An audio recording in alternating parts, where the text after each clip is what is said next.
All right, so page 131 is the last thing I'm going to go over with you. It's important, so I'll spend enough time here to really get the point across.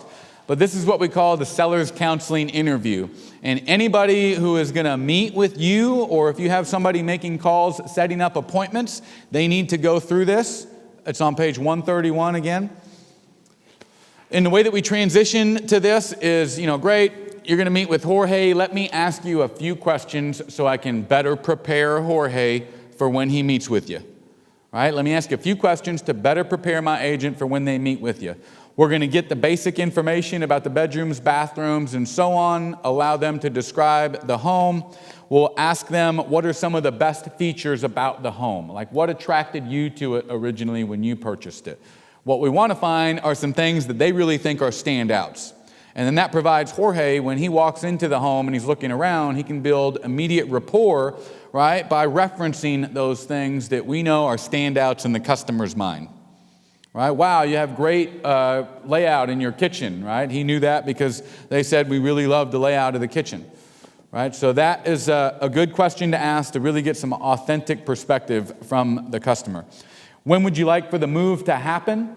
We should know roughly what this time frame is. That's how we ended up in the position to be setting up an appointment.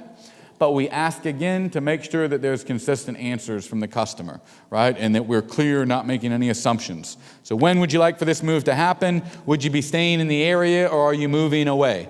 Right? If they're staying in the area, there's a chance for us maybe to work with them or refer them to someone on our team on the buy side.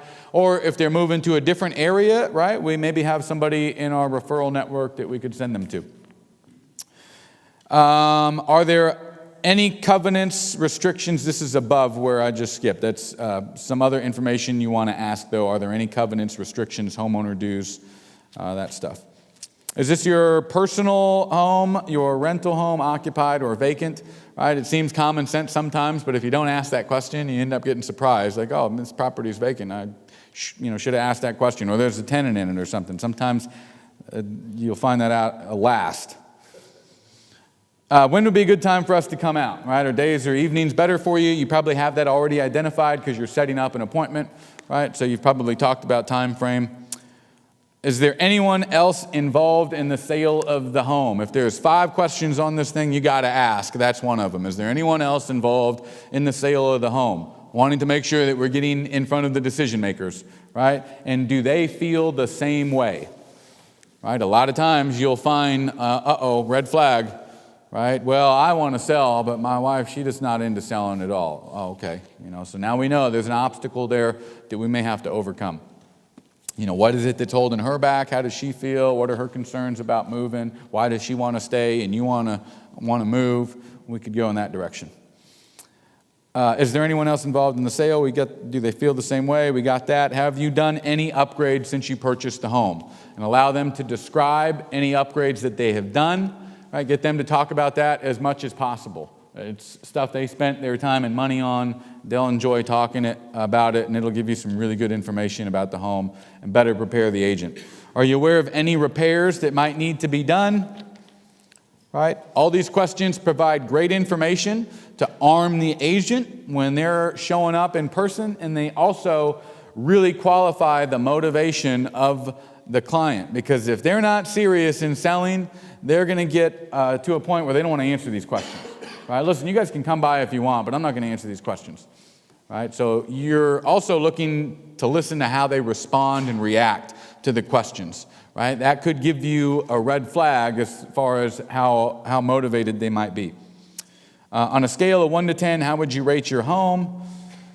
How long have you owned the home? Do you remember what you gave when you originally purchased it? Again, if they're not motivated to sell, they're going to start balking at some of this information. And that's what we want to happen, right? This is a disqualifier as much as it is a qualifier. I have no problem walking away from an appointment if through this seller's counseling interview it falls apart. That just saved me time and money. That's the whole point. I'm tired of running around spending time with people who don't convert. How can I make sure the time I spend with people is with people that have a high chance to convert? Well, one way is I'm going to walk them through all these qualifying questions. And if they get upset and irritated by it, no big deal, fine, right? I mean, in most cases, you can get around. Nobody ever gets really that upset unless they're not motivated to sell, right? They're just looking to have you come out there and get some information or whatever. They're not interested really in listing anytime soon, right? So what could I do? Maybe I could have asked some better questions about motivation on the front end before getting to this stage of the game, right? Take responsibility for maybe what I could have done differently.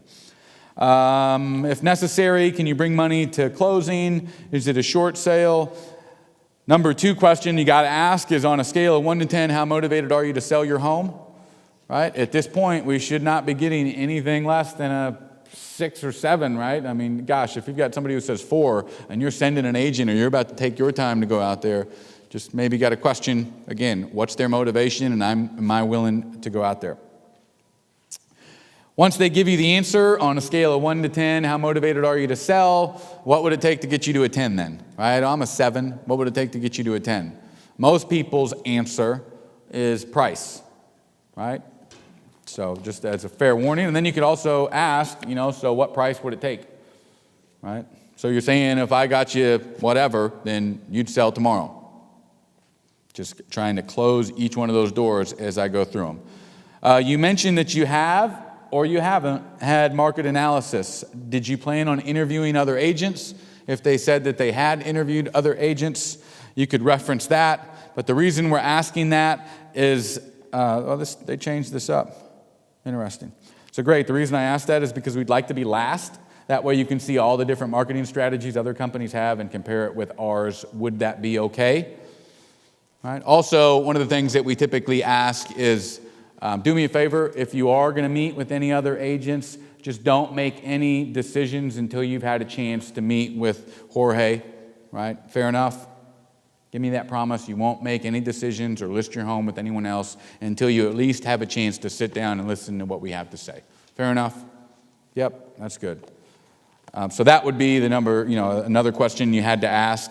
And final 2 questions. I guess that is here under confirm the appointment. Right? So under confirm an appointment is what I was just talking about. We'd like to make a promise.